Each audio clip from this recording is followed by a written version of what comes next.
Mesdames et messieurs, The greatest festival of our contemporary society, the Olympic Games, is about to begin.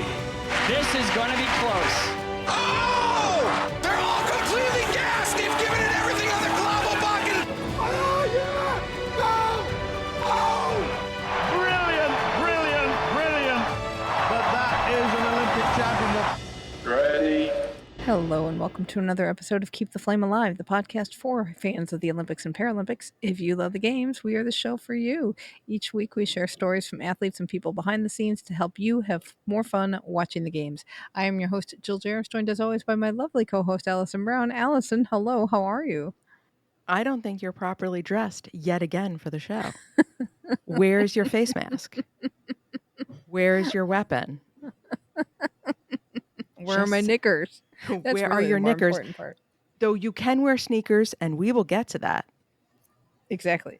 So we are talking fencing today. I will tell you I'm coming once again from the land of refrigeration. I don't know if you can hear the hums in the background. There's just a lot of electrical hums here at the media center for the U.S. Olympic swimming trials. I got to tell you, I was supposed to leave after we taped today because I was going to stay for the morning session, and I cannot go before I see the women's 100 meter free and the women's 1500 meter free championships tonight. So let me ask you a question. Well, you know what? I'm going to save it for when we talk about the trials, because I do have a question about appropriate behavior in the press box. Okay. Well, we will get to that. So we are starting. Oh my gosh, I was when I started getting into the tape that you had collected. You got so much tape and it is so interesting. And then I went, we cannot have like a 4-hour show today. USA Fencing, thank you so much for having me and for being so generous with the time. And yes, I got to sit down with the entire USA Olympic fencing team. And just once we got started, we got into all kinds of details about fencing, about life, about training, about the Olympics that by interviewing everybody in one day, took me in so many different directions that I didn't expect.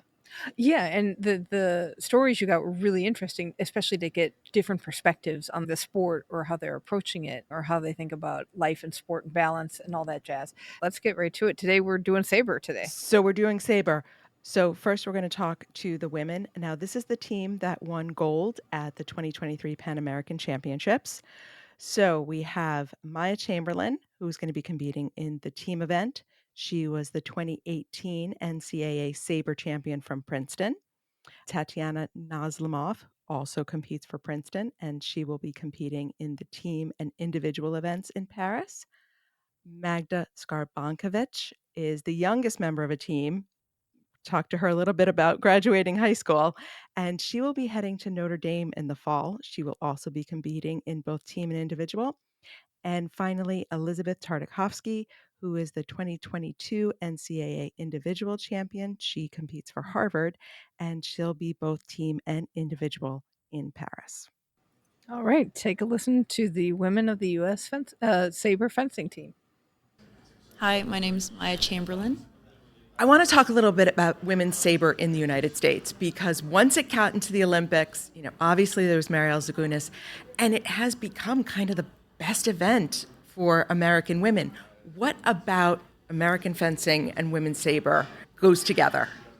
Well, I think many people were excited that women's sabre became an Olympic event, and I think the Americans took it by storm and absolutely loved it, with all the pop culture references, with sword fighting and everything. To have the women be able to finally do it is just really cool, and also extremely inspiring for lots of young women out there. I mean, if Olympic fencing wasn't a sport, I mean, if it wasn't available, then I probably wouldn't have gotten into it in the first place. So I'm really grateful for that. What about sabre was right for you? I personally really love the dynamic actions of slashing compared to poking, compared to the other two weapons. So I grew up watching Star Wars, Pirates of the Caribbean, and I would just play with sticks and play with lightsabers when I was little, with whoever came in through the door, I guess. When I tried fencing for the first time, it actually happened to be a saber club, so it really clicked. And when I tried the other weapons like Fuller and epee, it didn't really have the same connection that I had with saber. I saw your Star Wars reference in the notes. What color is your lightsaber? It was always blue or green, but that's because I always thought those were the only two options for the good guys, I guess. But when I realized there's more options, I think I would go with like maybe a white. I think that's sick. So I'll go. And it matches your new. Is it new hair? Yes, I got this done yesterday, so, So I it's would very love new hair. my lightsaber to match with my hair, with my platinum blonde hair. Yeah. Talk a little bit about putting together a team, because you're coming from different universities. Some are post, some are pre. How does that come together? And the 4 or 5 of you have to work together now. Yes. So we've all been competing with and against each other for over the years. So honestly, when the team came together, we already knew each other. And we all got along. So creating a team dynamic isn't too hard, and we're all quite young. We're a very young team compared to the U.S. Events and even like the world fencing stage. So everyone has an open mind, and I think that's what gives us a good amount of team rapport. What are you hoping for? What will success look like for you for Paris? Success will first look like good fencing, like actions going to plan, and of course in the end we want a medal, preferably gold, and I think we can do that with this team. Fantastic. Tatiana Nazlimov. Perfect. So I'm very curious about growing up in a fencing family and how early you started. Okay, so actually not as early as you may think. I started when I was 9 years old, which is pretty, I would say, average for most fencers. I know a lot of kids start earlier, but growing up in a fencing family, my grandfather used to coach at Ohio State. So in the summers, we would always spend the summer at Ohio State doing camps with all like the big kids, helping them get ready for summer nationals, and my brother and I would just goof around and stuff. Did you do other sports before you got into fencing, or even in the early days? Yeah, so my first sport, I was actually a big horse girl. I did equitation up until, I think, almost like sophomore year of high school. So I competed for a while up until fencing really, I decided to focus on that.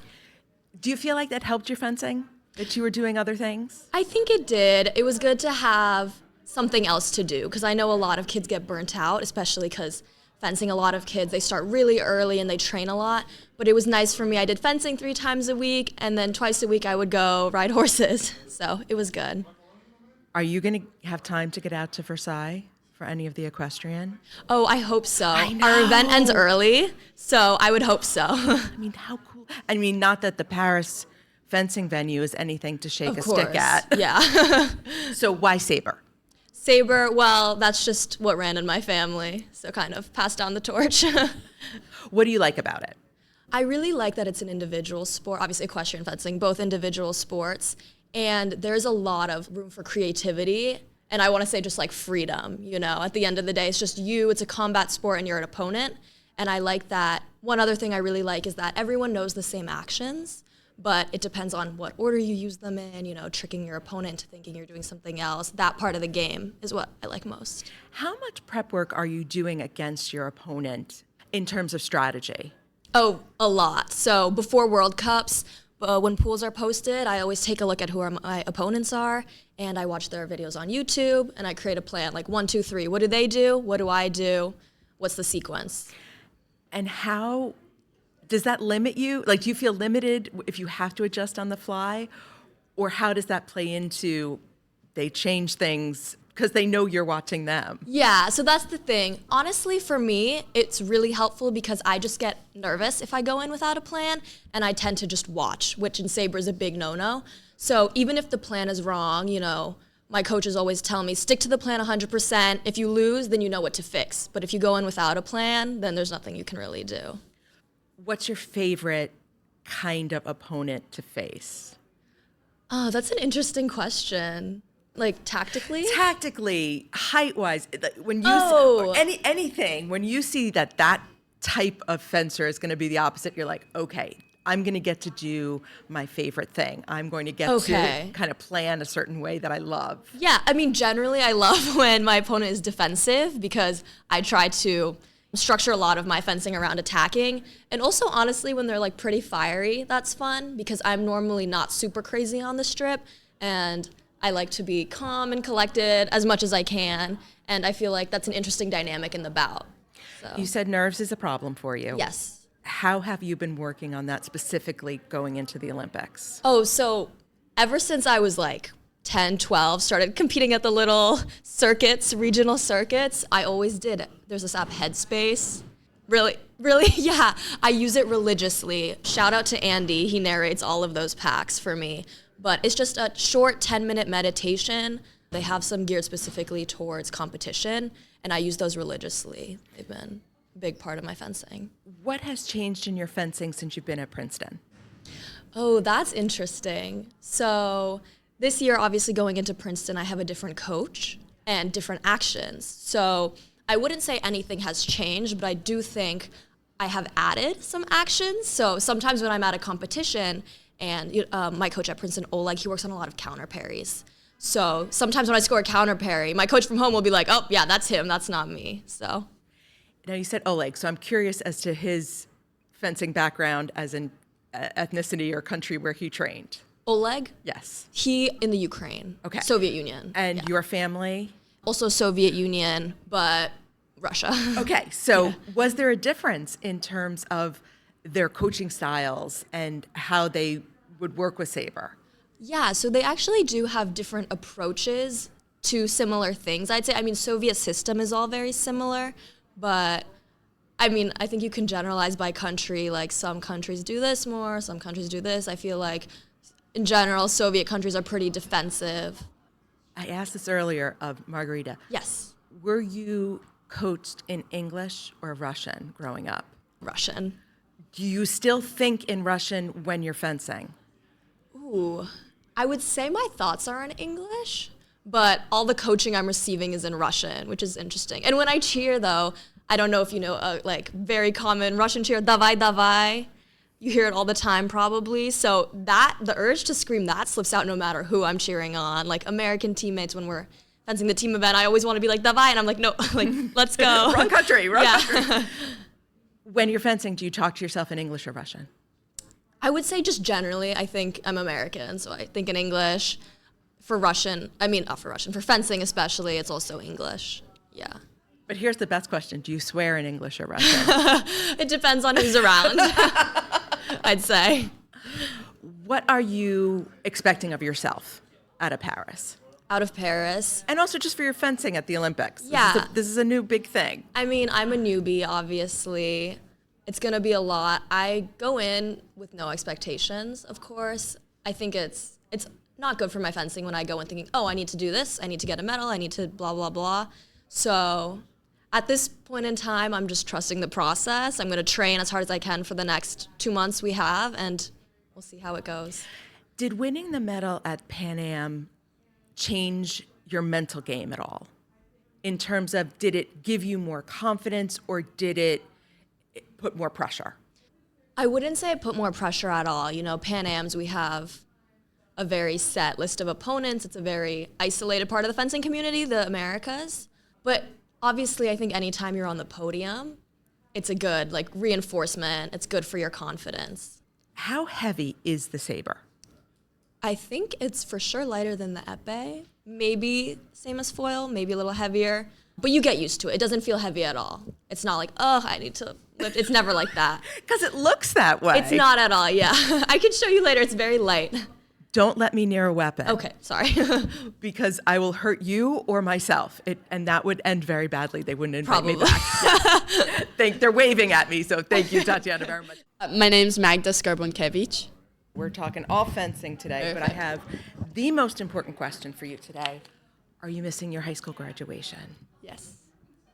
High school graduation. I'm online, so prom was actually here in New York when I was here for the gala, but I didn't know anyone, so I went for 10 minutes because I was like, I don't know anyone. What am I gonna do here? But my boyfriend were here, so we got a nice dinner and we hung out, so it was great. So it's hard. I mean, it's hard to balance that life as an 18-year-old and an elite athlete. How are you doing this, and how's your family doing it? Because it's everybody is in this system. So like I said, I switched online for my senior year of high school, where like everyone's like, this is going to be the year you have all the traditions, all of like your graduation, senior prom. This is going to be like the year of senior, and I missed out on all of it because, you know, I missed 50 days of school last year. So I'm like, you can't really balance that. The fact that I was able to keep my grades up alone was like, oh, mental health was in the dumps doing that. So yeah, it's definitely been a change. I'm very independent. So, you know, I go to Starbucks or somewhere for like a coffee shop, do my work, go to training. There's a lot more fencing than I expected. And when your stress goes from a lot of school and from junior year, which is very tough, to just fencing, you're like, okay, I have to succeed. It becomes your whole mindset. So it's definitely tougher. My family definitely saw different emotional sides to me that I could, you know, I didn't show as much because I was constantly busy. I didn't have time, but it's like you have no time and all time preparing. That's very true. And now you're going to your first Olympics. Yeah. You are very young. How is that playing into trying to wrap your head around all of this?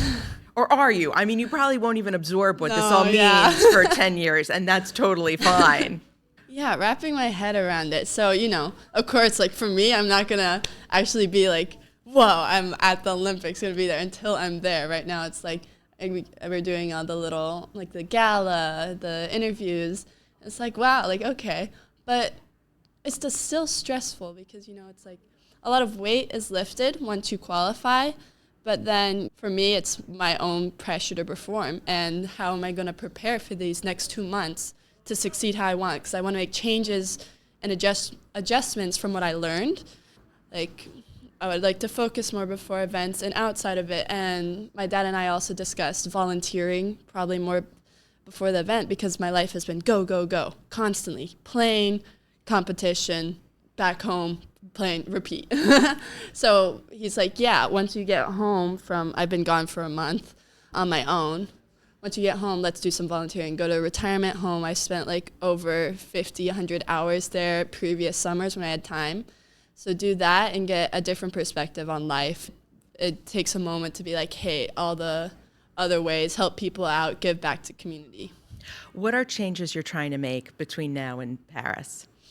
You know, I want to try and get off my phone more. Cause you're 18, Magda. It's okay. That's what you're supposed to do. I know, because like I'll make some posts or reels on my account, and that's fine. But like I want to get away from the scrolling, and it's like almost like an addiction. You scroll, you get the instant kicks of like dopamine, and like, okay, but I want to get away from that because that almost speeds up my fencing because I'm constantly distracted. I'm already like, you know, not diagnosed, but ADHD, my mind's all over, scatterbrained. So I'm like, I want to be able to focus and just find peace within myself because that's been a struggle this season, accepting myself, just like my achievements, trying to figure out the journey and not just results. Like I'm not defined by my results, but because I peaked like very early with a bunch of different things, it caused me to define myself by results. And, you know, people are just enjoy the journey. You're going to have ups and downs. Nothing's always going to go right.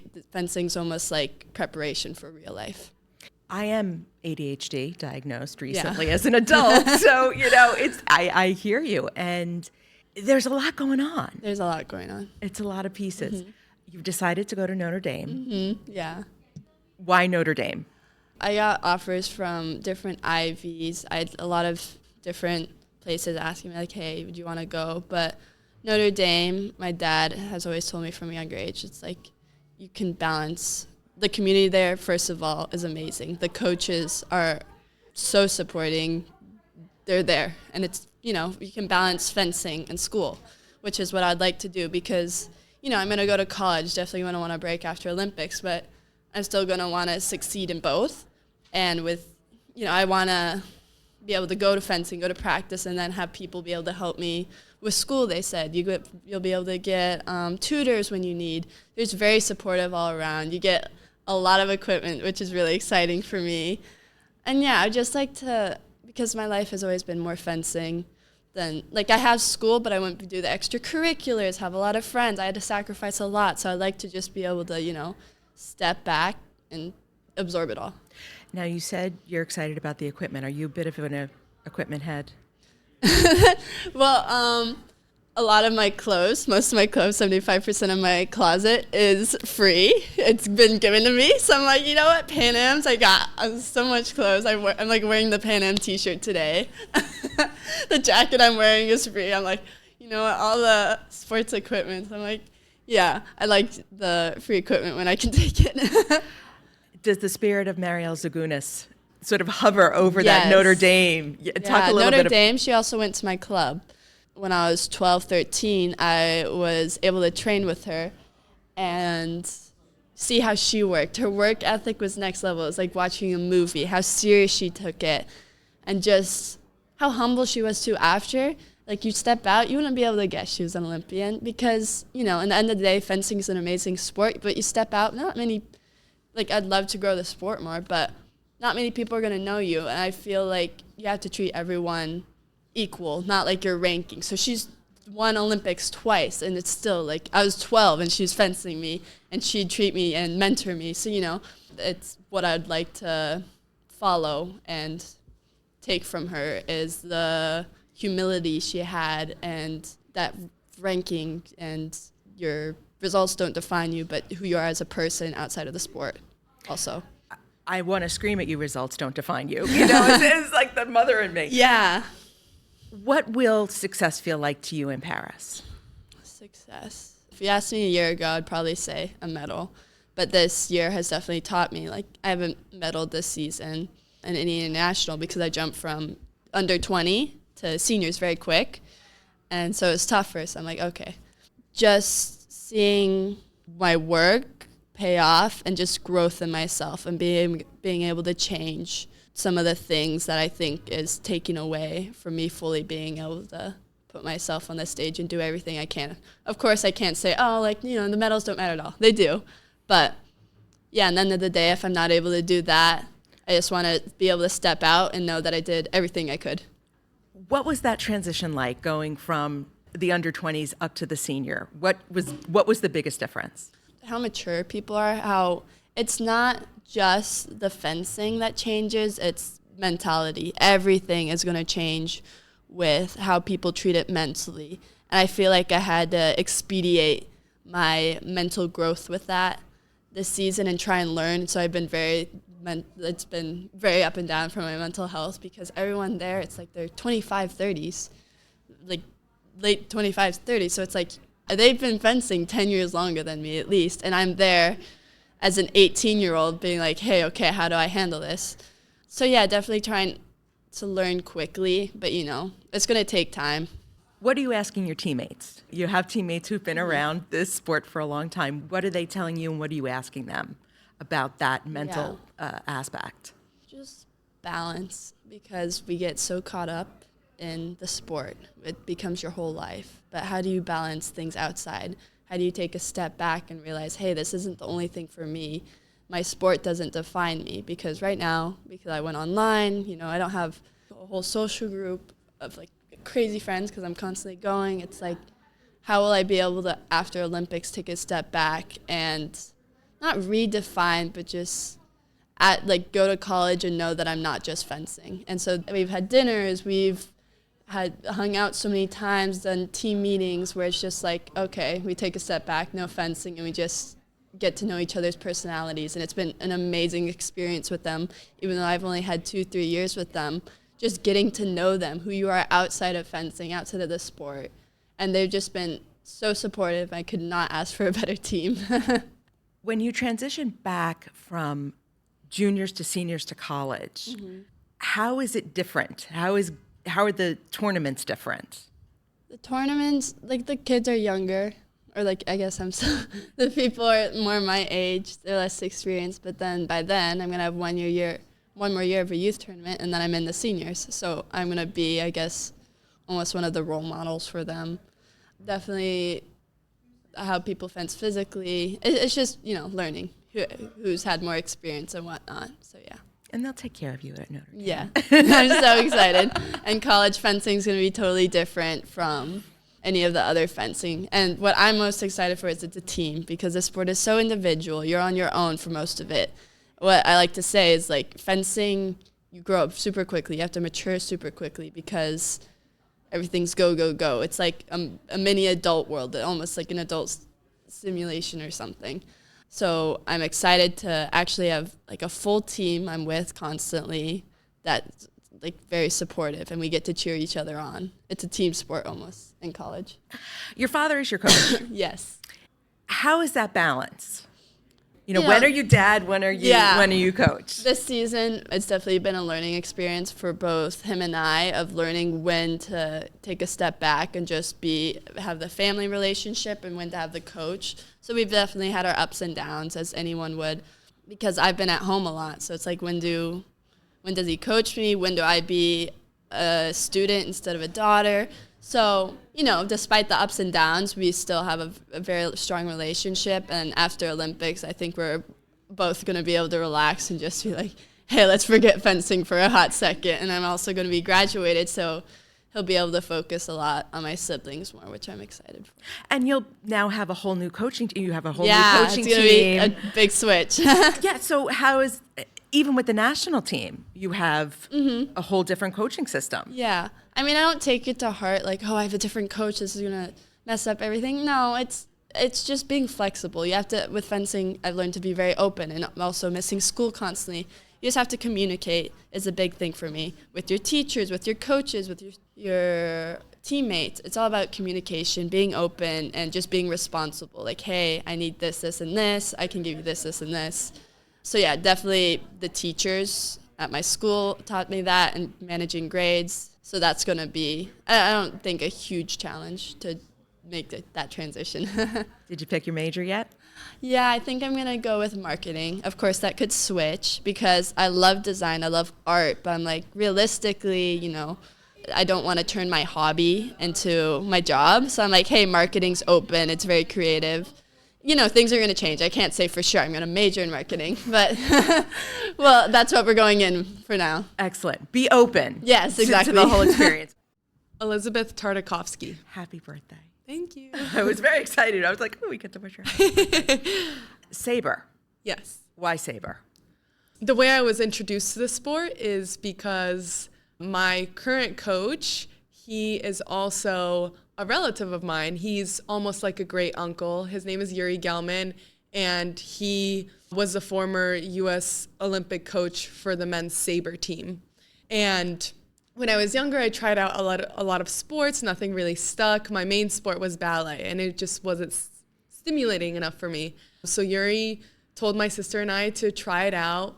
I started in 2008 when Yuri's Olympic team, the men's sabre team, they got the silver medal at the Beijing Olympics. And I saw fencing on the TV, and it looked really cool. I've never seen anything like it. And so I tried it out with my older sister. I loved whacking her with the sword. I loved that it was both athletic and strategic. And yeah, the rest is history. Are you the younger or the older? I'm the younger. You're the younger sister. Oh, yeah. As a younger sister, I fully support whacking older sisters with swords. I needed a way to defend myself, you know? I see no trouble with Get the anger out. And you've come through Sabre, and I hate to call you older on the Sabre team, but this is a very young team. Very. But you've seen Sabre really come into its own here in the U.S. Mm-hmm. So how has that affected your development coming through at this point in American fencing? Yeah, I mean, sabre, especially women's sabre, is really young. So the first Olympics for women's sabre was 2004. That's where Mariel Zagunis won the gold. So she is the first Olympic gold medalist for women's sabre. And I actually met her at, I think, one of my first national tournaments, and I took a photo with her. And I also trained around Dagmara Wozniak, who she was the replacement athlete for Beijing 2008 Olympics, and then went on to go to 2012, 2016, and the Tokyo 2021 Olympics. So I grew up around these role models and these women that really made Sabre and made the history of US women's Sabre. And at some point I was even starting to compete against them. So it's really special almost. It's almost poetic to be able to compete against your mentors. And they're really, especially Dagmara Wozniak, who we had the same coach, Yuri Gelman. She has always been a mentor of mine. And even when we were competing against each other, she provided so much valuable feedback and advice and was always looking out for me. So I feel like they left us very big shoes to fill, but I am only here because of them. And it's an honor to be able to kind of continue their legacy and write a new story for USA Women's Sabre. So yeah, it's incredibly special. So you mentioned Marielle Zagunis, who retired after Tokyo. So now we've got some Sabre without. Do you feel it? Do you feel that difference with her not on the team? Yeah, I mean, it's definitely a difference because now our team this is everyone's first time Olympics. And it's almost kind of sad that, you know, I wish we could have at least one of the former Olympians there with us to lead the way. Luckily, Dagmara Wozniak is going to be with us as the team captain.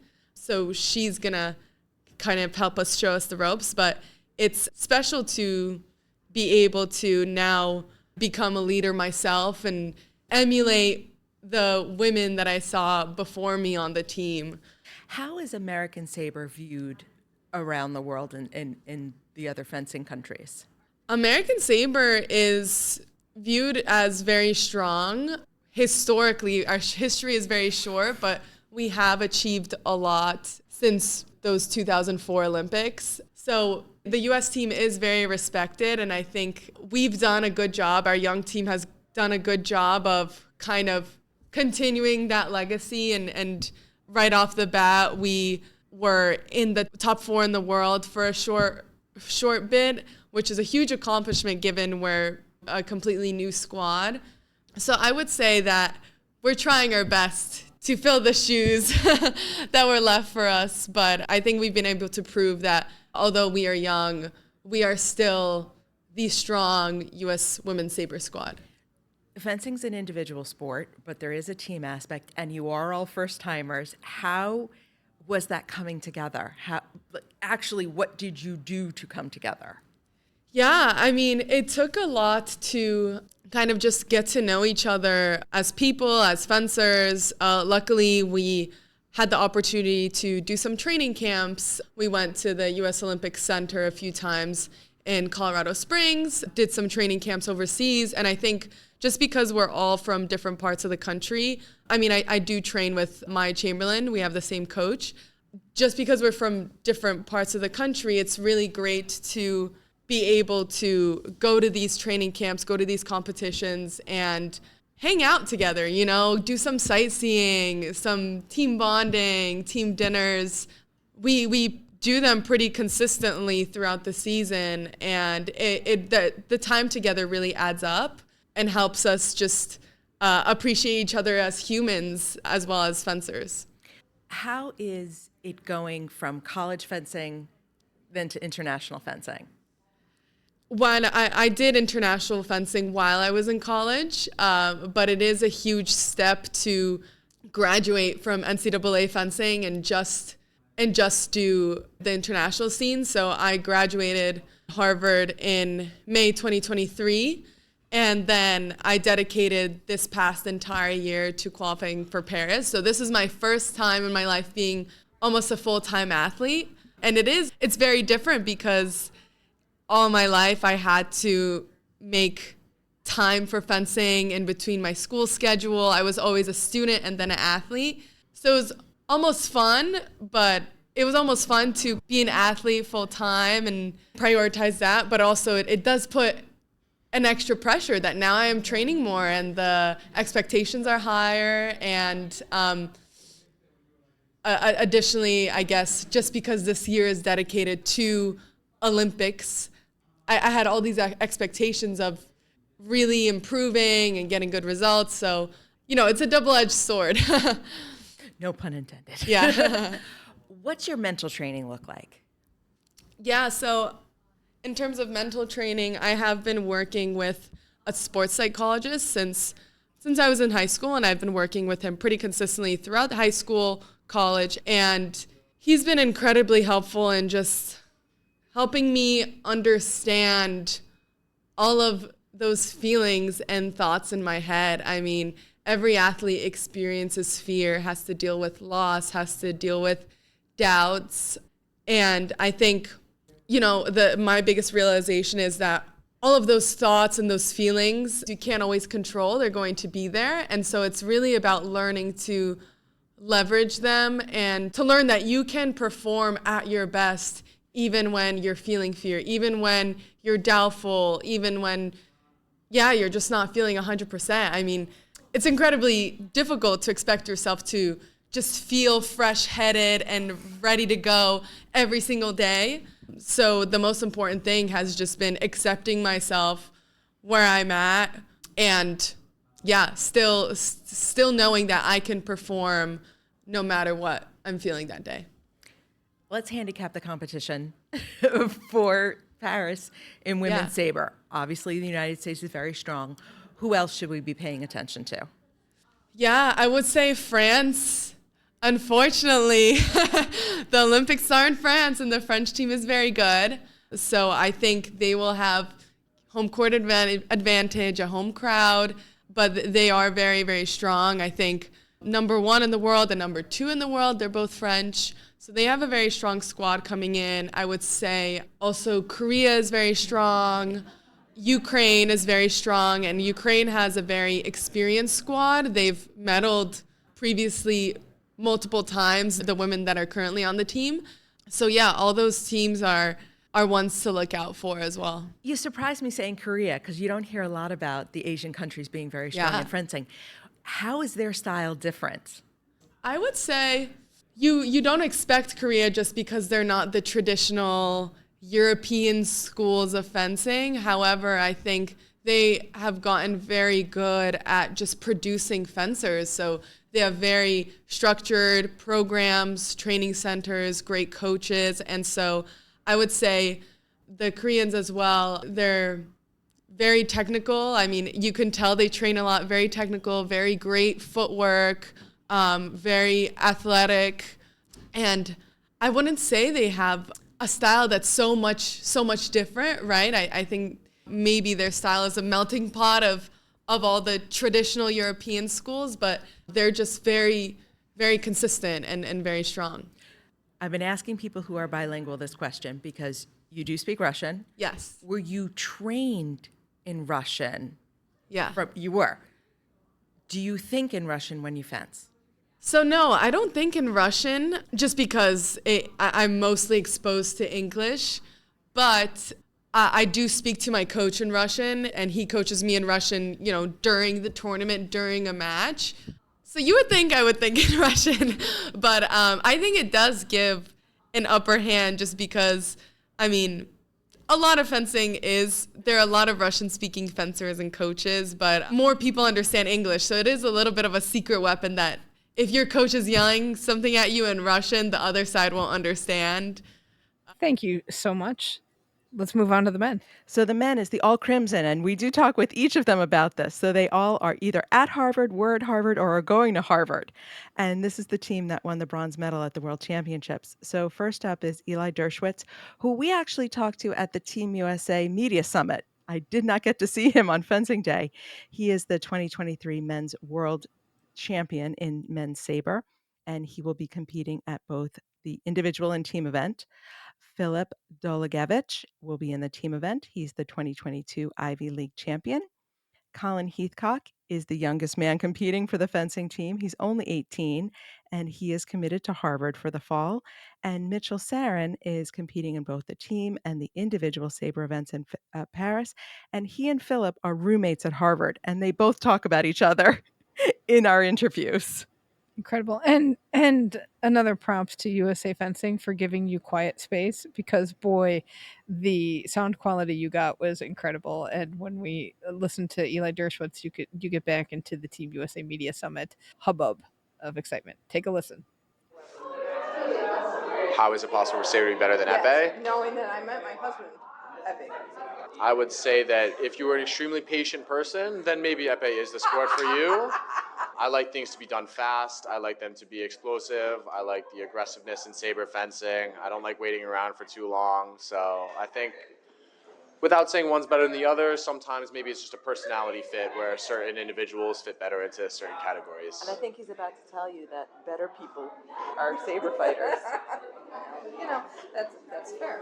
So how do you train for that explosiveness and that aggressiveness? I would say like the footwork aspect is very similar to how tennis players train from their split stance versus our on guard. It's slightly different because they're accelerating in multi-directions. We only accelerate forward and backwards in two directions, but the quick first, second, and third step from standing to super fast, being able to decelerate after one step, change directions quickly is very important for us, and that kind of being nimble but explosive and being powerful but flexible and having mobility but also being able to like charge forward is like trying to find the middle ground between all of these athletic attributes that kind of in the middle kind of get the best of both worlds. Okay, you said the magic word, flexible.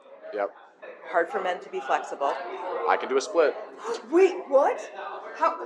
So how long did that take to develop? Or are you naturally flexible? I'm not. In high school, I couldn't even touch my toes. So what'd you do? It honestly was like just the inner competitiveness in me. One of my teammates at the club started stretching a split every day at practice for a few months, and he got like really close, and then just started flexing on everyone, being like, I'm better than you, I'm more flexible than you, and I was like, this is not gonna fly. Like, I'm stretching my hamstrings every day, I'm stretching my hips every day, I'm gonna slowly get into that split, and then honestly, once I got it, like, I never lost it. I don't even stretch it that much anymore. Right or left? I can only do it on my fencing side, left foot forward, right foot back.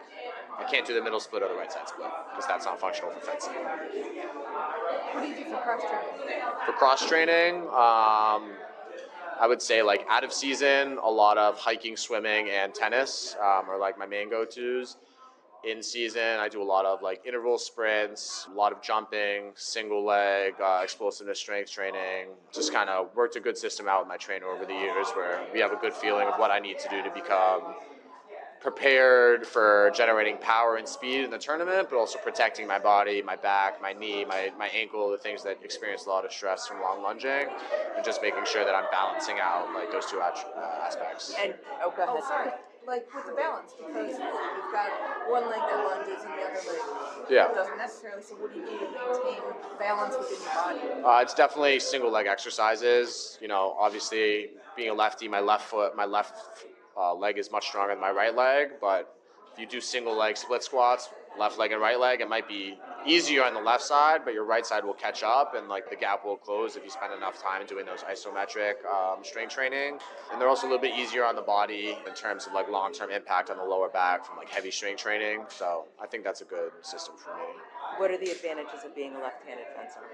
I think at a young age, the advantage is that a lot of people have never practiced or competed against a lefty. I think once you get to age 14, 15 in our sport, most clubs have a few lefties. You fence against them a few times in practice, in tournaments, it starts to feel natural. You just kind of develop a feeling for how you should be hitting lefty versus righty. So I think once you get past age 16, there's no advantage being left-handed.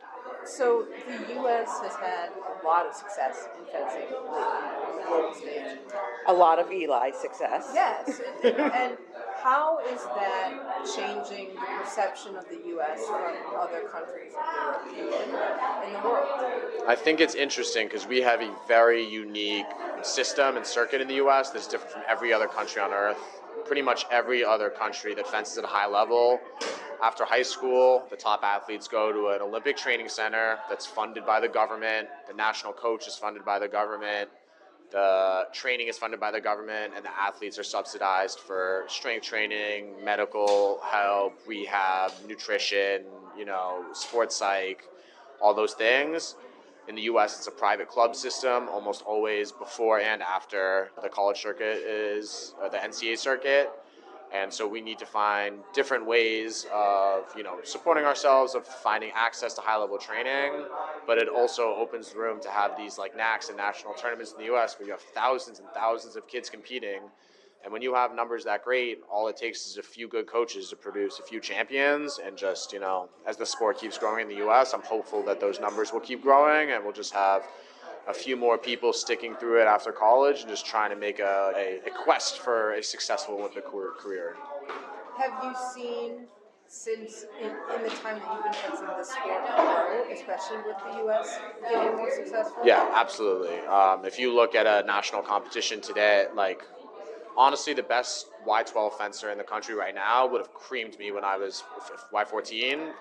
The level that the young kids are fencing at is crazy, and I'm a pretty proud person, but the top high schoolers in the country now, they're significantly better than I was in high school. It's just at a young age, kids have access to better training, there's more coaches, there's more clubs, there's a more structured and competitive environment, and it's just made, both in the U.S. and globally, the level raised earlier, and then, they start progressing earlier, they start training at a high level earlier, and just everything after that just becomes pretty exceptional.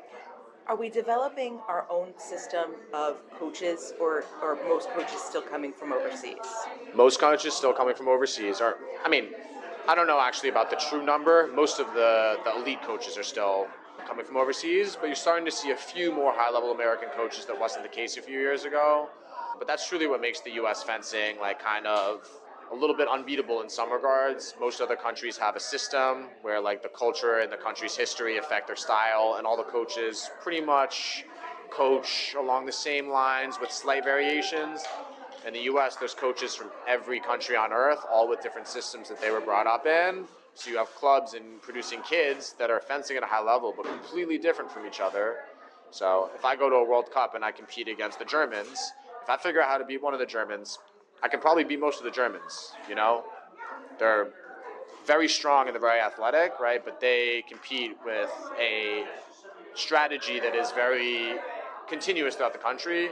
In the U.S., if you take the top 12 people in one of the age groups, 2 of them have a Chinese coach, 1 of them has a Japanese coach, 1 has a French coach, 1 has a German coach, 1 has a Hungarian coach, 1 has a Mexican coach, 1 has a Canadian coach, and all of them grew up in their own countries with their own systems, and they teach that to all those kids. How can someone from another part of the world go up against that team of such a different, variable fencer and figure out how to beat all of them? It's kind of mind-boggling that that system really produces a lot of variety, and I think that's pretty exceptional about USA fencing. As you've gone through coaches, have you had different styles? Yeah, my first coach was Serbian. My second coach was Polish from Poland. My current coach is Polish-American, but grew up in the U.S. with a Ukrainian coach.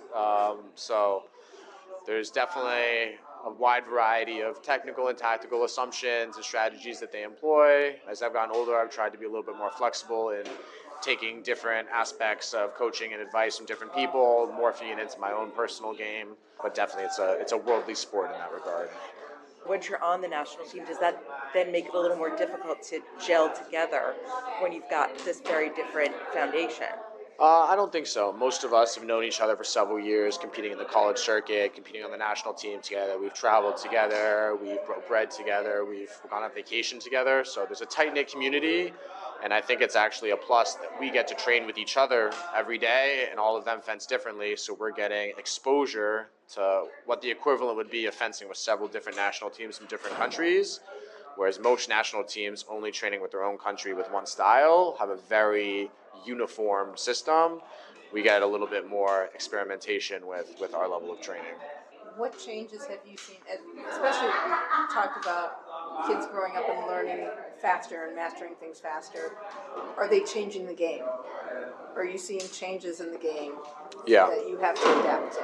I would say that athleticism has become a much more important role in youth and mid-adolescent high-level performance.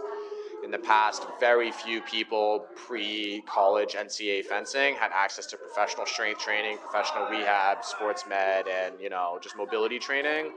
Now you're seeing high schoolers and middle schoolers on a pretty regular basis do high-level strength training. They're working on their mobility, they're working on their flexibility, they're working on their injury prevention. And when you got people specializing and training at a higher level at a younger age, you just see a kind of an explosion in athletic ability all around.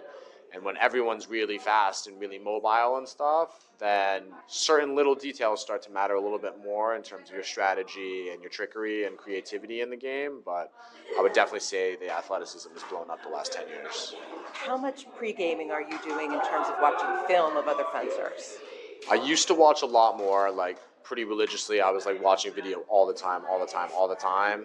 Now, after competing and training with a lot of the top guys for over 10 years, I have a very good understanding of how they operate, how they think, how they move.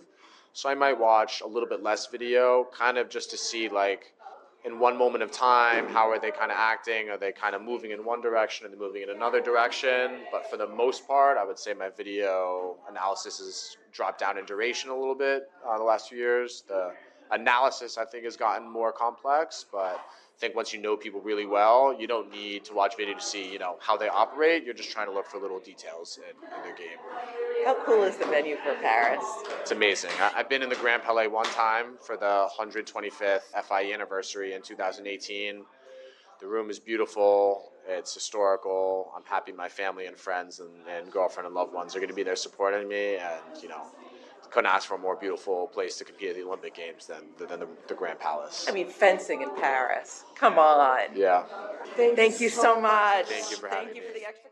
My name is Filip Dolegiewicz. Why Sabre? I think it's the most fun weapon to fence. It's the one that I started when I was 8 or 9 years old, and it's the fastest weapon and requires the most athleticism, in my opinion, of course. Now, you have a family connection to fencing or to the Olympics? Both, actually. Both, okay. My connection to the Olympics is that my great uncle was an Olympic silver medalist in judo. And my family connection to fencing is that my older brother was the one who started fencing first, and I sort of took on the sport after him. So you're the younger brother. Right. Did you ever use this to your advantage with your older brother? We would have crazy matches between us at practice. Sometimes, like, the entire fencing club would stop whatever they were doing and just watch me and my brother go at it against each other. And it would just get, like, super intense. We would, like, yell at each other, like, hit each other extremely hard, and, like, it was extremely competitive between the two of us. But then once we got home, everything was fine. So American men's sabre has seen a lot of success. Eli's done very well. The team has done very well. Is that pressure or is that confidence? I think it's definitely confidence. Eli doing well has inspired, like, so many people in the U.S. to do the same thing. And then when Colin came and started medaling at World Cups, it also showed that other people could do it in the U.S. I medaled in Korea a couple weeks ago, and now this past weekend, Will Morrill, he medaled in Madrid. So the status of men's sabre in the U.S. is just keeps getting better and better. We handicapped the women's sabre, so let's handicap the men's sabre tournament in Paris. Who besides the American men should we be paying attention to? Right, I think in men's sabre, some of the strongest teams are definitely Korea, and Hungary has a really good team. France has a really good team, and they're going to be competing at home in Paris. So that should be very interesting to watch. You've got an all-crimson team here for sabre. Does that help, since you're kind of pulling fencers from different places, and also in terms of your styles?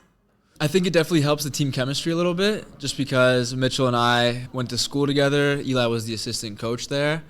So we've been together for like 4 years, and Eli really helped us become the fencers that we are today. And then I think it also helps with Colin becoming an incoming freshman at Harvard this year. We're extremely excited for him to share that experience with us. How does the strategy planning work for you? How much of a plan do you go in with for each bout? For each bout, I usually have a general idea of what I want to do. Most of the time, I just try to fence the best that I can and just be myself on the strip. In between points, I also try to have a plan, a backup plan, a backup plan. Like, it just depends. It depends on the situation. Sometimes I'm just in complete flow and just don't even have to think about it. How much thinking are you doing on the strip? Is it better not to think and to just react? Right. I think it really depends. The best way for me to fence is to really just get into the zone where I'm thinking about every single touch, but I don't really, like, I'm just so into the game that, like, I'm not really consciously thinking about, like, what decisions I have to make. I'm just, like, doing that subconsciously. What's your favorite action? My favorite action is definitely pulling distance in the middle of the strip. Okay, now what does that mean for those of us who are not Fencers, right? fencers? So that means going in, the referee says ready fence. Both fencers are going into the middle, running at each other, sometimes as fast as they can. And what I like to do is go into the middle and pretend like I'm going to try to hit them and finish in the middle. And then I quickly jump out, take as many steps out as possible, and make the opponent miss, and then take over on a long attack. What's your favorite action for the other fencer to do to counterattack for? What is my favorite action? Like when they come at you Right. doing something and you're like, I am going to get this point. I think if the other fencer does like a super fast advanced lunge off the line, that's probably my favorite. Just because if I see that coming at me, I'll just step out and make them miss. What will success look like for you in Paris? Success for our team in Paris would definitely be coming home with a medal. That's a lot of pressure. Is it pressure or is it motivation? It's definitely motivation. We're super excited to compete at the games and just give it 100%, try to lock in as best as possible, and continue the level that we've been fencing at all season, and really just have fun and support each other on the strip at all times. What have I not asked about Sabre that you want people who haven't watched fencing before to know about Sabre? I would say that if you've never watched Sabre fencing before, the most basic thing you need to know is that there is a right-of-way. So basically, if one person is going forwards and one person is going backwards, if both people hit each other at the same time, then the person who's going forward will score the point. And that's just the most basic, like, rule of the sport. And if you don't know that, it's very confusing to watch. I'm so glad you mentioned that because my co-host is always thinking about right of way. Yeah. So say that again for me because I want to make sure I get it. Right. So if both of you hit at the same time, if someone is moving forward, Yeah. they have the point as opposed to the person who's moving backward. Right. Yeah. So basically, both fencers start on the on-guard lines in the middle of the strip, and the ref says ready fence. And if both people do the exact same thing, going forward and hitting each other at the exact same time, it's nobody's point. Nobody had the right of way. But as soon as one fencer starts to move backwards, then the person who is tracking them down, attacking them, moving forwards, if they both hit each other at that time, it's the person who is going forward's point. But it's also confusing because if you're going forward and you swing and you miss, then you lose the right of way. And the person who dodged the hit or parries the hit then gains the right of way, and then when they hit, they can score the point. So it's pretty confusing, but it just takes a few minutes to get used to. Is there any other pieces of right of way that we didn't hit? Yeah, so the ways that right of way can transfer are you can miss, you can get parried, or someone, if you're attacking someone and they beat your blade out of the way, then right of way also changes. So beat your blade is physically blade to blade. Blade to blade, yeah. If you hit someone's blade while they're attacking you, you can take over the right of way. You have made Jill so happy, and you didn't even have to meet her. But great. Thank you so much, Philip.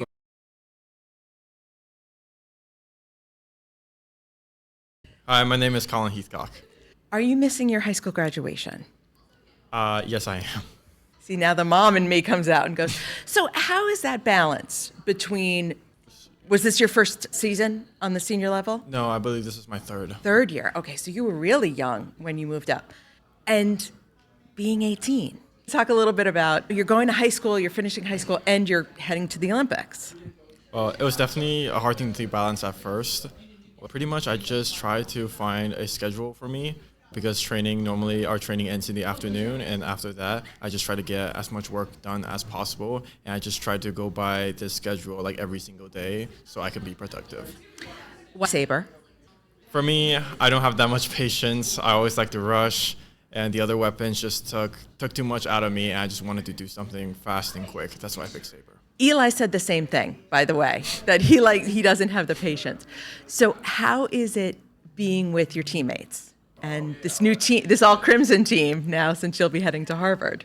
Definitely amazing. Filip and Mitchell, they're really funny people, and I think we're still pretty inexperienced for the Olympic level because Eli, I believe, is the only one on the team that has been to a previous Olympic Games, and he has been really helpful as a team leader, kind of always holding the torch up.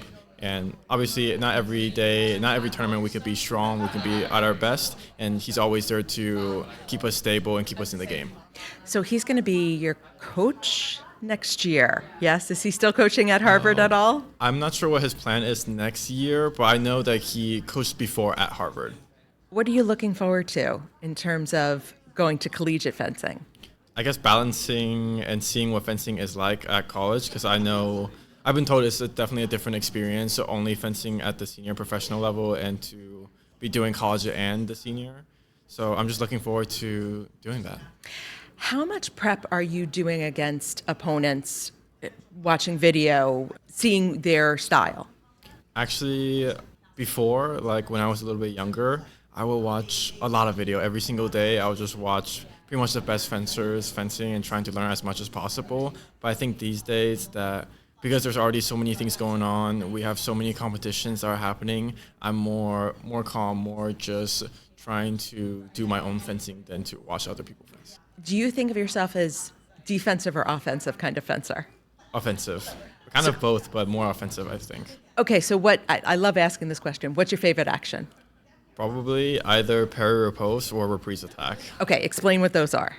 Parry riposte is when the opponent comes in early with the blade and tries to hit you, but you use your own blade to block that and to hit the opponent back. That's a parry riposte. And reprise is kind of when we both do our preparation in the middle, we both stop there, and I take over first. That's what a reprise is.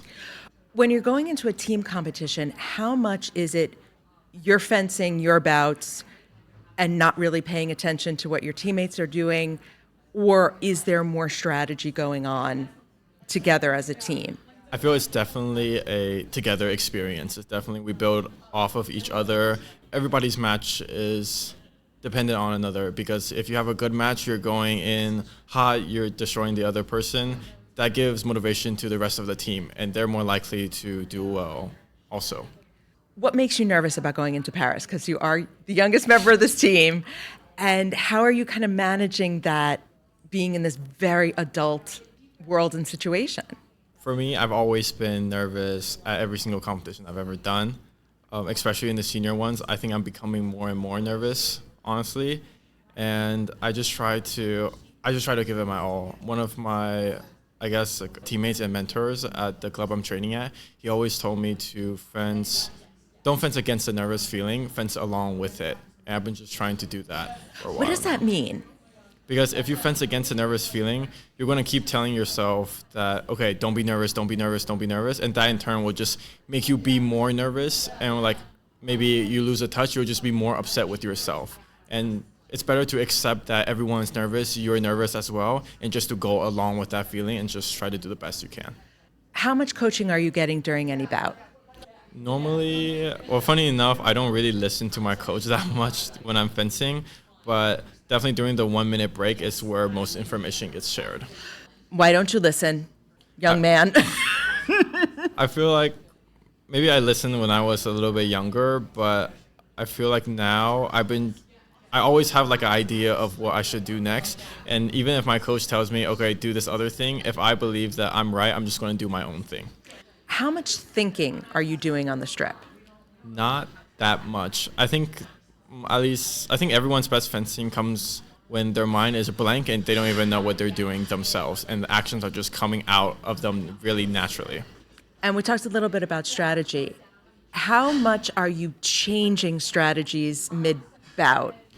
I would say definitely in the senior circuit a lot, because against really experienced fencers, they understand what you're doing after one or two touches, so they're already adjusting to you snap of a finger, they're already adjusted to you, and you have to switch your fencing style just to be back on level with them. How do you keep yourself from not being starstruck? And seeing some of those, I mean, because you are a young fencer, and seeing some of these heroes probably for you. I mean, I definitely like fencing some of the people I've looked up to my whole life. It was definitely a big moment for me, but I just my goal is just to give my everything into the match and just to try my best, and that's all I try to focus to do. When you're explaining fencing to people who haven't watched it, what's your elevator pitch to get them to come and watch? I mean, I think the problem, I guess, with the viewership or popularity of fencing is it's kind of hard to understand. But if you really like seeing cool stuff being done with blades or like medieval swords, then I would recommend fencing. And also, if you like fast action, then definitely give Sabre a watch. Are you an equipment guy? Do you like playing with different pieces of equipment to try? No. Okay. No, not really. When it comes to equipment, are you one of these like so you're a don't touch anything, yeah. I've been using the same thing forever, but you're only 18, so your body has changed. So how do you balance that? I need the familiarity, and yet obviously my needs have changed. I believe the familiarity is from my mental side, not my physical side. So I'm more of a guy like, hey, if this thing has been working for a while, don't touch it. So I'm like really superstitious during tournaments. So I really don't like other people touching my stuff or moving it out of place. Okay, tell me your superstitions. I love athlete superstitions. I've got like too many superstitions. Like I have to wake up, brush my teeth, look at myself in the mirror, take a certain amount of steps like outside of the hotel room and even in the competition venue. It's just a lot of that.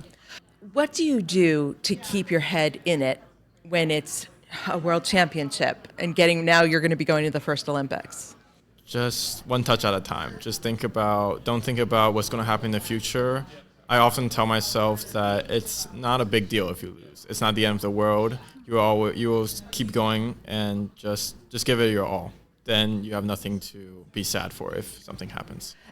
Now, in the notes, they're saying you're in France and in the U.S. Yep. So how does that work? What is that balance? So I'm obviously representing Team USA, but I am training in France and have been for, I believe, the last 4 to 5 years. So when I go to tournaments, obviously I see all the USA fencers and I'm with them a lot. But outside of tournaments, I'm usually just training back in France. So how does the French system differ from what you're exposed to here in the US? I think the French system is a lot more like family. Like we wake up every day, we see each other first thing in the morning, and we're with each other for 5, 6, 7 hours per day. And we do this every single day. Like I wouldn't consider my teammates friends. I think I would consider them like family members at this point because I probably see them more than my actual family members. What's success going to look like to you in Paris?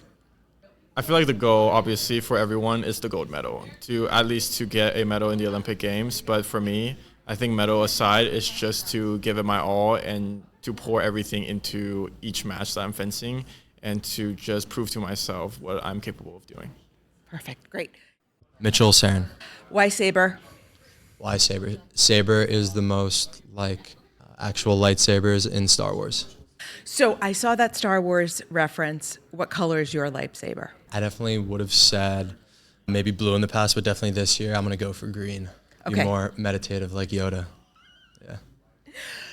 I'm curious about the All Crimson team. Yeah. You're all Harvard. I mean, Colin's coming in. Yeah.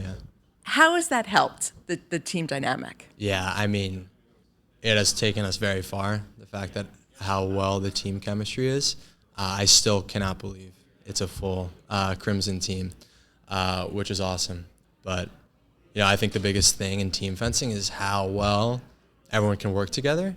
And there's a lot of teams with a lot of talent, but sometimes it doesn't click on the international circuit because there's not that gel together. But luckily for us, we have a lot of talent. And the four of us work really well together. And it's been a pleasure being able to travel with these guys last year. How is Eli switching from coach to teammate? It's definitely a weird dynamic. It definitely was a weird dynamic at Harvard as well, because when he was me and Filip's coach at Harvard, he was also our friend. And when I traveled to Senior World Cups, he became my teammate for a bit, and then we'd have to go back to campus, and then he'd be my coach again. So there was definitely this line that I sometimes would cross, and he didn't appreciate it as much because he was my teammate, so I could maybe talk to him a little differently. But even now on the team, the three of us, me, Colin, and Filip, still very much look at him because he is our team captain, even though it's not an actual role. But he's definitely a mentor for all of us. I want to talk a little bit about equipment and in terms of the Sabre itself. When I say why Sabre, like, why is that weapon different as a weapon? Yeah, I mean, so for foil and epee, you have to poke for your light to actually register, to actually receive a touch or give a touch. So the only thing that works is the tip, essentially. But with Sabre, the whole blade is conductive. So I can slash. I can hit with the tip of the blade, I can hit with the bottom of the blade, and it's waist up, so you can slash to the head, the arm, the chest, the back. So it's... Does that significantly change the feel of the Sabre, of the weapon when it's a full... Mm-hmm. You know, it's like... Yeah, I mean, Sabre is definitely, called. it's medium weight, so it's in between foil and epee in terms of how heavy it is. But yeah, I mean, it's definitely a lot of different muscle memory that we're learning compared to like foil and epee. What are you most excited for Paris? I mean, the competition itself. I'm very excited to feel how much pressure that's going to be. Eli says it's nuts. I'm trying to, frame it in a way that it's not going to mess with me. So I'm very interested and excited to see, the night before, if I'm not going to be able to sleep, like how scared or how nervous or how excited I'm going to be the night before. Do nerves affect you when you compete? Yeah, I mean, they affect everyone, but it's just how you frame it. Are you going to tell yourself this is going to tighten me up, or are you going to be, there's nothing I can do about these. Like, let me let them excite me.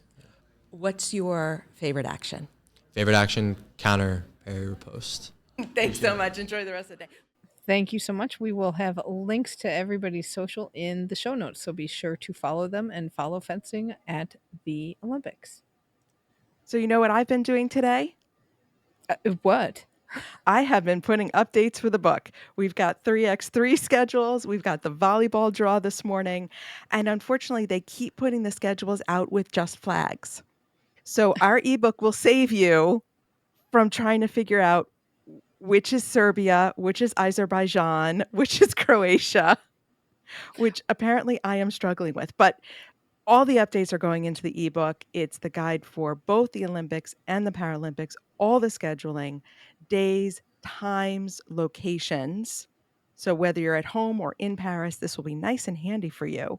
And explanations of all the new sports, explanations of some cool things about the venues. So there's a lot of things going on in the guide. It's available on both Amazon and Apple Books. And we will have links to that in the show notes or on our homepage, flamealivepod.com. There's a cute little graphic you can click on. And, if you are looking for a flag book, you can go through bookshop.org/shop/flamealivepod and get the flag book that I enjoy and kind of peruse on a daily basis in my preparations. But you don't have to worry about getting a separate book for the country codes, because our e-guide does have the country codes. And let me tell you, when you get into L's and M's, those country codes are not what you think they are. Because there are a lot of L and M countries. So check it out. And as we mentioned before, if you have Kindle Unlimited, guides available for free for you.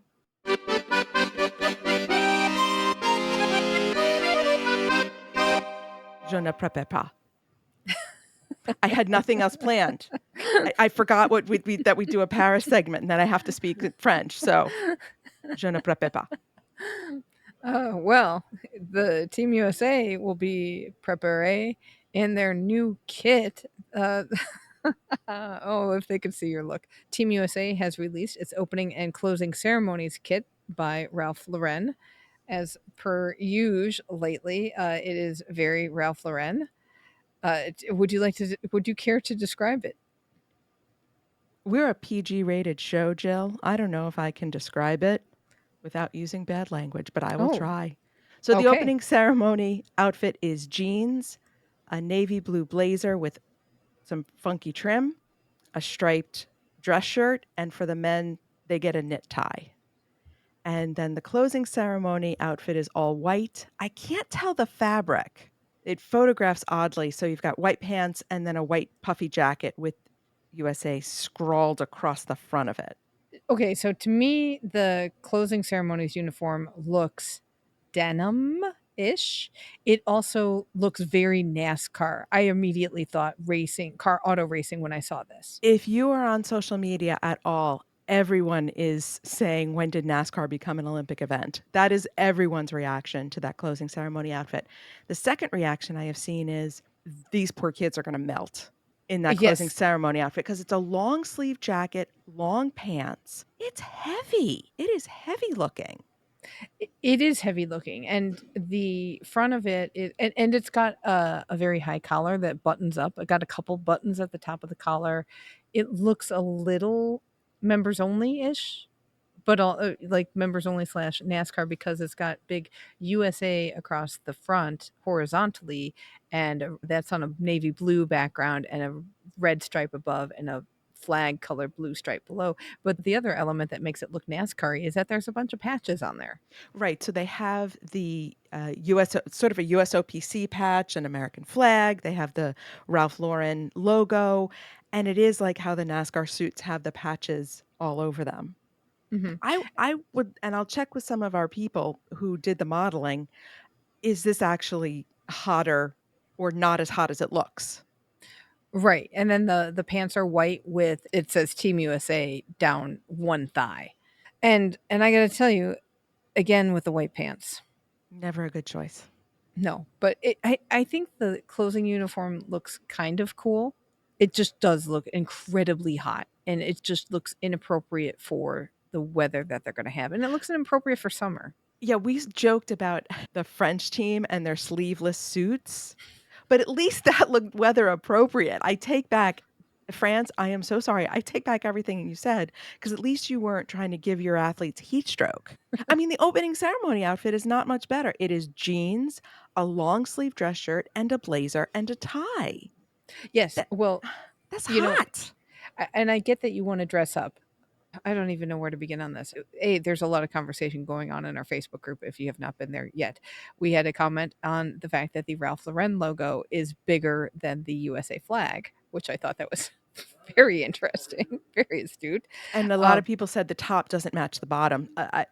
Someone in our Facebook group, and this was the best comment, said it looks like somebody dressed up for a Zoom meeting and they got all business on top and casual at the bottom, because it's not even dressy jeans. It's very loose fitting, slightly ankle length, very pale wash. Yeah, and it really doesn't. And that pale wash just doesn't go with the navy blue of the blazer. I can get behind, time and place, or we want to make it look patriotic with the ribbon around the trim of the suit and the trim of the pockets. It's That's red, the best white, part. and blue. Yes, exactly. And I don't mind the button-down shirt, which is blue and white stripe. The tie, apparently, there were some comments on why is the tie not tied very well, because apparently is a knit tie, and I just went, oh my gosh, we're bringing that back. Your teacher from AV in 1983 wants his tie back.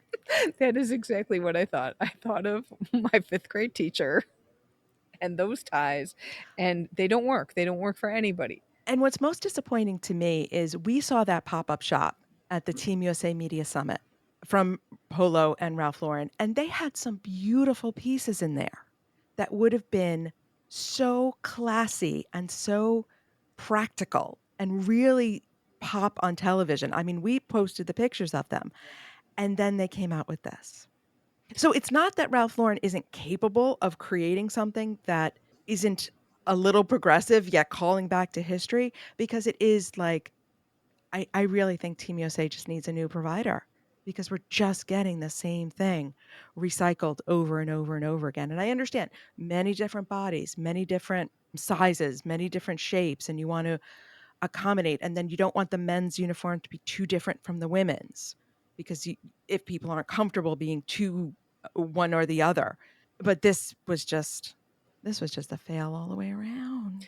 Yeah, and the business on top, casual on the bottom really doesn't look right together. And it's not, seeing this on TV, or maybe because you're on a boat and nobody will notice, but it just, the models at least look kind of happy about it. Lithuania, I am counting on you. Wasn't it Lithuania who had those fantastic the shiny dresses. The shiny dresses from Tokyo. I am counting on you. Your 3x3 team is going to be there. Just please save me. Right? And we also have Haiti to save us. Oh, yes. A lot of the islands, Jamaica usually does very well. Haiti, some of the small islands, but then again, they only have like 2 or 3 people they have to dress. So they can get away with some things. But yes, a few of the African countries will come with some traditional elements, which is always fun and colorful and also very practical for the insane heat we're probably going to be dealing with that night. Exactly. Okay, so swim trials. On a happier note, speaking yes, of Team happy USA. Note. Oh my gosh. So we talked on Monday, and Monday night we had the championships of the women's 400 meter individual medley, which Katie Grimes won in 4:35. It was great, and Emma Weigert finished just behind her, just almost a second behind her. Men's 200 meter freestyle, Luke Hobson won, and then of course you had the whole free relay in that, who gets chosen. So that was Luke Hobson, Chris Giuliano, Drew Kibler, and Kieran Smith. And I got to sit in their press conference a little bit. They are so excited. They know each other really well. Kieran Smith was from Connecticut. Be proud. He just came across so well and such excitement about being on a team. He's like, I do better in relays than I do in individual events. And they were really happy to be doing this together.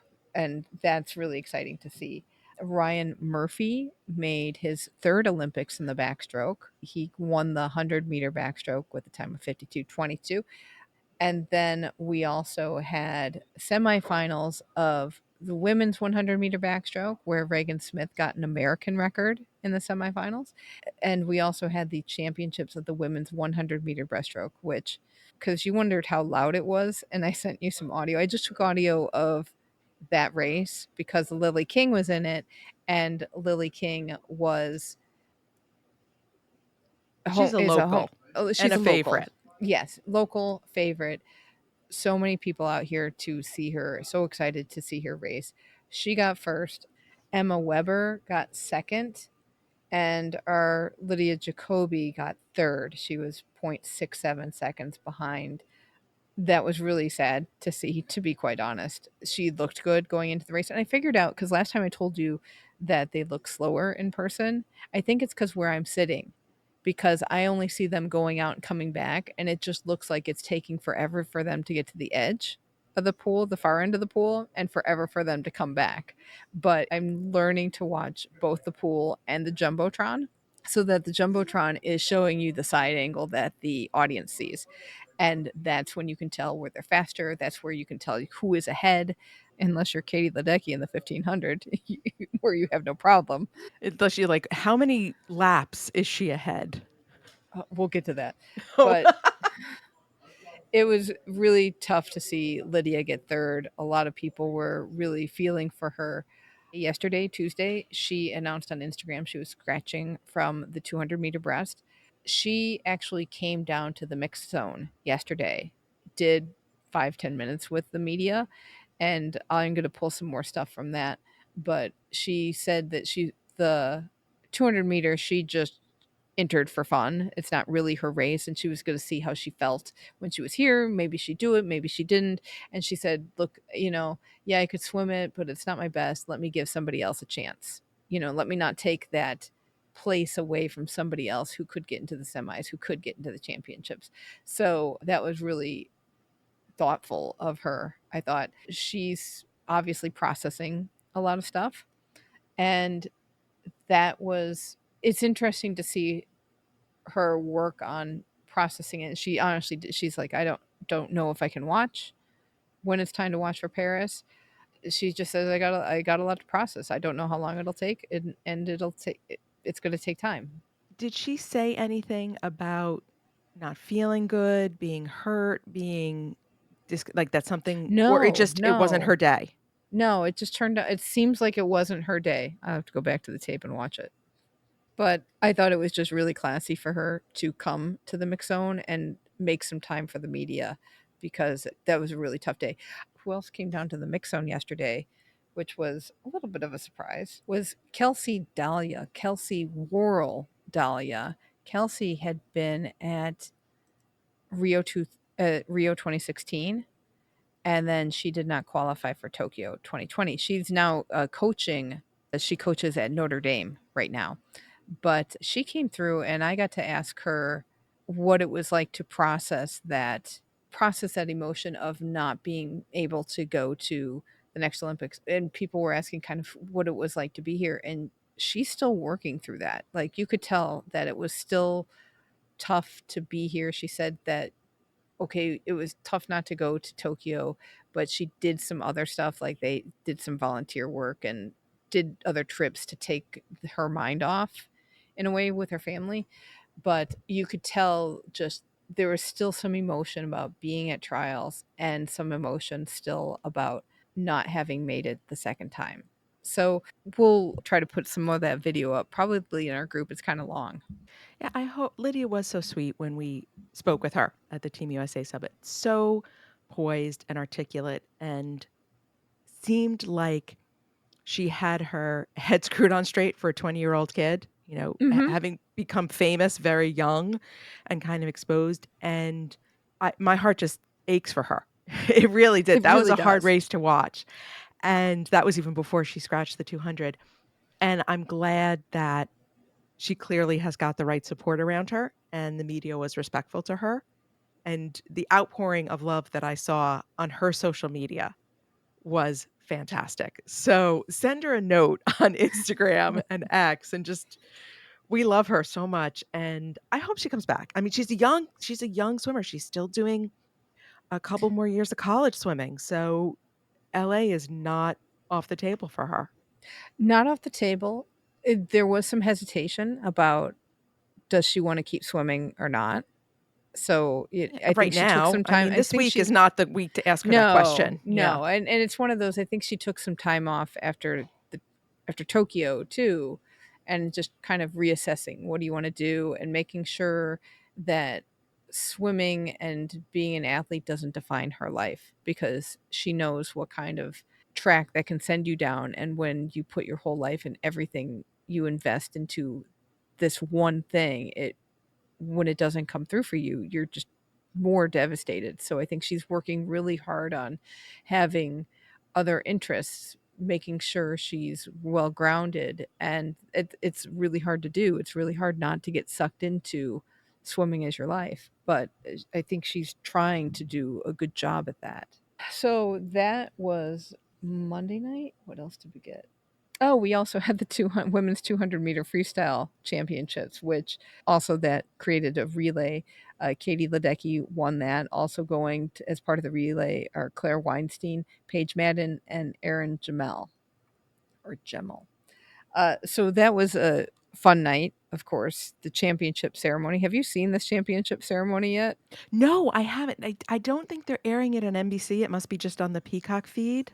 Okay, because it still is. It's strange still, because they're only giving one medal out, because only one person gets to go to the Olympics, unless it's for a relay. Then all four of them come, and they are on this platform that rises up from the underneath the pool deck, and you're like, here they come, and they've got an Olympian there every day. They've had more and more Olympians show up, and they do a presentation where they get their medal and flowers, and they have to say, I'm so and so, and I'm a 2024 Paris Olympian. I know. And then the fascia turns all gold, as I mentioned last time, and you get a little bit of gold reflection on the water, and it's really something. So that gets you in the feels there. Yesterday was some more preliminaries for events we'll see tonight, and I thought my original plan was to leave and taking a drive to Cincinnati today. It's only a couple hours away, but I thought, oh, well, I'll leave after the prelims and we'll tape and I'll go. And I'm hearing all the audience and listeners screaming at you, chill, you can't leave. Well, I'm staying tonight because we had the women's 1500, and I cannot tell you how, again, this was also disproving my, well, swimming looks slow in person. Seeing Katie Ledecky do this race in person makes what she does so much more impressive, that it's very hard to describe. but well, first off, we've got bells. And I was Yes, so you sent me a photo. It's a huge. big plastic bin of bells. Bells for I assume for the bell lap. Yes, for the bell lap. It's just, I would have thought that would have been automated by now, that the bell we're hearing isn't really a bell. No, it's a giant school bell. Like Ma Ingalls rang outside the schoolhouse. So I did notice the bin of bells, and I was like, oh my gosh, this is how they bring the bells in. And they had this whole bin set behind one of the screens. So all along there's like a bumper, I would say, but it's all a digital screen. So the bin is setting behind there. They've got 8 bells in there. And they bring them out, like 2 people brought them out a couple bells at a time. And it wasn't like they brought the bin and took a bell out and set it down. And a very, very precise placement of the bells. On the starting blocks, they've all got a number in the center of the back of the starting block. So behind, you won't see it on TV, but there's a lap or a lane assignment number. The bell goes right where that is on the deck, so it is there. Everybody has to get their bell at the same time. So when Katie Ledecky, yes. Oh, wait, so each lane has its own bell? Yes, every lane has its own bell. Every lane has its own official that looks at starts sometimes. For free, they don't have to look at much, but they'll come out eventually. But they all have their own bells. And when the first swimmer comes up to get the bell lap, they all have to go up for the bell lap. So at this point, Katie is a length ahead of most of the field. When Katie finishes, she touches the wall, and then the last person in her heat is doing their flip turn for their bell lap. That is how far ahead Katie Ledecky was. Katie Grimes is also swimming the 1500, but they were in opposite heats. So I really wanted to see the head-to-head on this one. So I'm staying for tonight. Also tonight, finals of the women's 100 meter, and who has the best time is does she have the best time? Yeah. Simone Manuel has the best time. And I mentioned to you before we started recording how Rowdy Gaines, who we all know I adore, and I think most swim fans watching on TV do adore how much he loves swimming and hunting these swimmers. He's not even pretending that he doesn't want Simone Manuel to win that race. And I think that speaks to, 1, her talent, 2, the struggles that she's had, and 2, and 3, just it seems like a halfway decent person. She does. And the crowd loves her. She's such a role model to a lot of young swimmers. And I'm rooting for her. I got to say. I'm rooting for her. You can't not root for her. And just the fact that she has maintained this level of competition for so long. And even some of these are like 3- and 4-time Olympians. You got some of these. And yeah, we're really excited about some of the young swimmers here at the event showing their talent. But by golly, there are some veterans who just, the fact that they can keep doing this and stay at this level with times going down the way they have been is just amazing. So I have to be around to watch that race. Good. I'm glad you're staying, because I want to hear about what it is like there, because it's been fun to watch it on TV. And there was some discussion in the Facebook group that, of course, during the 800 and the 1500 races that they showed, there was a commercial break, but they split screened it. So yes, you did have Martin Short and Steve Martin on one side, but you continued to watch the long races because honestly, it gave the announcers a chance to get a drink. I mean, that's a long race to just keep talking. Right. And 800 meters, Bobby Finke won. So he has punched his ticket to Paris again. And looked good. Oh, he did look good. He looked really good. That was really cool. Honestly, I don't know if I'm leaving now that we keep talking about this stuff. Do you have your car? Did you drive down? I drove, yes. Okay, good. So you can sleep in your car if you have to. But then I was going to leave after the 1500 meter, because then it's going it'd be like 9 o'clock by the time I got out of here. But then it's semis of the 200 meter men's 200 meter backstroke and women's 200 meter breaststroke. Then we had the men's 200 meter breaststroke and the men's 100 meter freestyle championships. That's Caleb Dressel, isn't it? That is Caleb Dressel, who looked really good last night, even though he finished second in his semi. But the whole field was looking good. This final, I was going to say it was a fast race for a semi. Well, I might leave after that. You're not leaving. You're not leaving. I'll leave after the racing. I will not stick around for the ceremonies because I know how Yes, those you work. will. Shut up. You're No, not going to I be able to won't. leave. You're going to see that golden light and it's going to call to you, and that'll be the end of it. All right. Well, we'll see. But I'm staying for the night session, folks. Boy, oh boy. Went back to the Aqua Zone. I was able to do the wheelchair basketball. Brian Bell will be so proud of you. I know. Well, it was very exciting because, of course, I'm the one adult in the line of preteens and teenagers. Because I almost looked behind me and went, "Mom, are you trying this?" to one other lady. I should have. But jumped on a chair. The chairs are very agile. So if you're not using necessarily two hands, it's very easy to keep turning around and around. It is also hard. Well, the ball could sit in the base by your feet, but if the ball was sitting in the base by my feet, I couldn't really bend over and pick it up. I had to kind of like try to whip it back out. But they told you how, if you're getting a ball and you can get it on the side of your wheel, you kind of spider walk it with your fingers up, and that helps you get the ball. I learned that I need to have the ball in my lap when I'm trying to wheel around. I didn't even try to dribble because, of course, there's like 15 of you on the same little tiny bit of sport court, and did not make a basket. I came really close to making a basket, but it is really hard. You got a shot off. That is not bad for first time around. Got a few shots off. That's impressive, honestly. So that was a ton of fun. Thank you, Toyota, for having this whole setup there, because it was fun to see a lot of people trying this stuff out and becoming aware of it. And hopefully the Paralympic wheelchair basketball team got a couple more fans to watch. Went across the street from the Aqua Zone back to the big block party. Got my picture taken at the Lily tent with a couple of torches. So they had Atlanta 1996 and LA 1984. That was very cool. I did see some more street names. So I did see Gaines and some other swimmers. So I'm like, okay, there are more people here than Dana Vollmer, than Shirley Babishaw. Which honestly, that in and of itself would have been fine. I'd walk around. I got my picture taken with big goggles. After the whole session was over, I went back down to see if the Eiffel Tower that they built here lights up. Not the same quality of light show. I will say that it does light up and it's changing. So I have a little video of that. But just that, I've been seeing a lot of more photos of the outside things on social media, and that thing is impressive.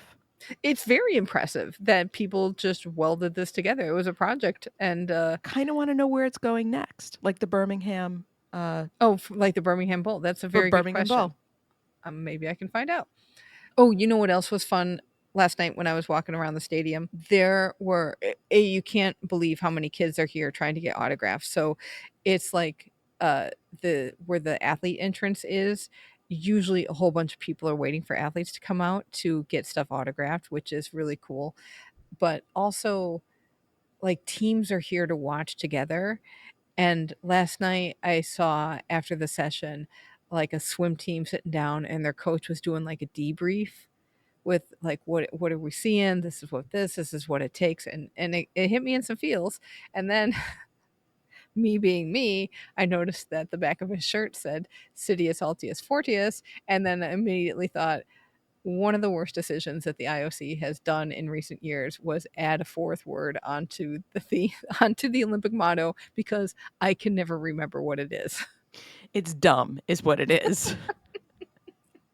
IOC, change it back. Please change it back. Whatever it is together. They had the perfect motto. 3 is the perfect number for those things. No. Switch it back, because we don't do this together. But that was really cool to see that coaches are really working. They've been honoring legacy coaches. There's some kind of USA Swimming Foundation legacy coach project to kind of capture knowledge. And so they have a new coach that they honor every night and talk about. Today in the day session, we had heats for the 200-meter breaststroke, and Gabrielle Rose, our 46-year-old sensation, has qualified for the semifinals. And she said in the mix zone, she's like, this was a big surprise. She was much more nervous for this race, but she is ecstatic about what's going on.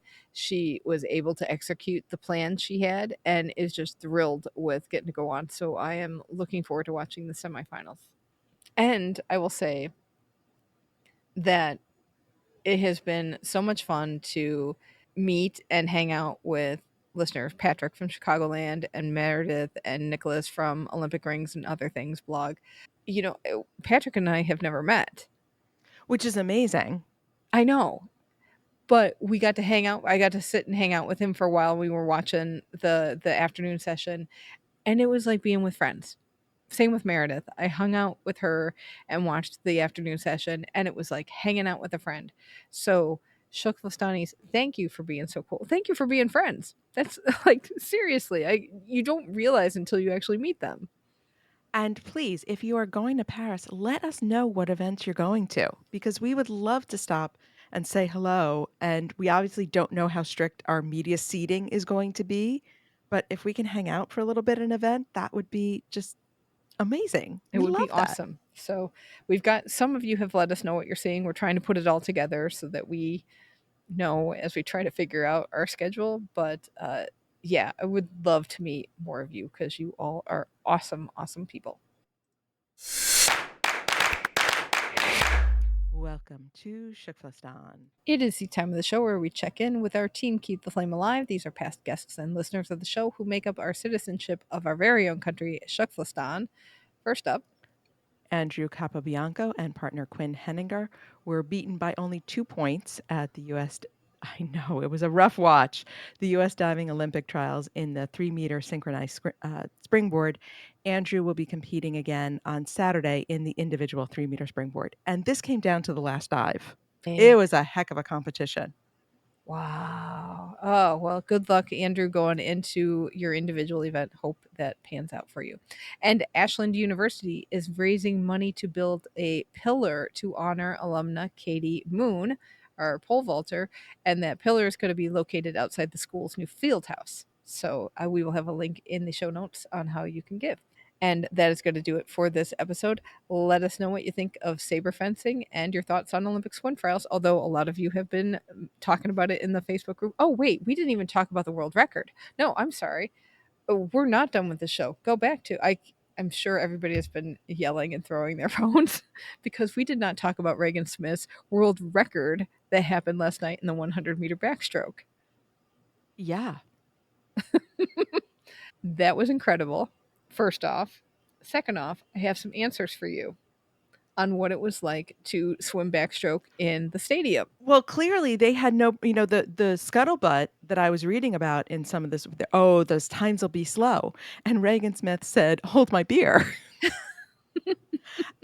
And she looked so good, was so fast, broke the American record, you said, in the prelims. Yes. And then turned around and said, you know what, that's not good enough.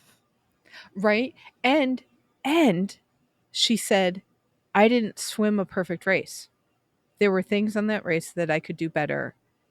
And that just kind of blew my mind, because if she can put together a world record on a race that doesn't feel like she did it well enough, what is she going to do when she gets it all together? And honestly, her press conference was really interesting because she's had a lot of lows in the last few years, and she's been working on building confidence, and she credits her coach Bob Bowman and that team with helping her get to a better mind space and feeling confident in her abilities and what she could do. I know. And who else did Bob Bowman coach?